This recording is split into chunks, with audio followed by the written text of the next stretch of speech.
അപ്പോൾ നമ്മളിന്ന് നമ്മുടെ അഡീനിയം പ്ലാന്റിൻ്റെ സീഡ് നട്ടതിൻ്റെ അപ്ഡേഷനാട്ടോ ഒന്ന് കാണിക്കണേ. അപ്പോൾ നമ്മുടെ എല്ലാ അഡീനിയത്തിൻ്റെയും സീഡ് മുളച്ചിട്ടുണ്ട്.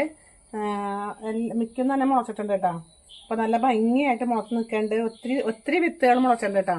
അപ്പോൾ നമുക്കത് ഇനി ഇതിൻ്റെ ഓരോ അപ്ഡേഷൻ ഞാൻ കാണിക്കുന്നതായിരിക്കും.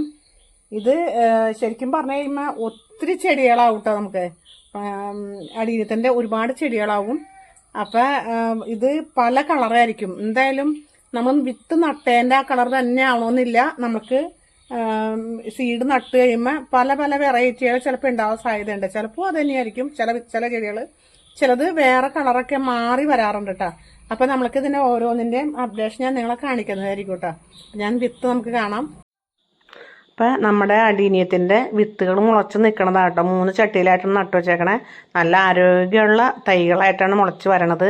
ഇത് 4-5 ഇല പരുവാകുമ്പോൾ നമുക്ക് വേറെ ചട്ടിയിലേക്ക് മാറ്റി നടാട്ടോ പറിച്ച്.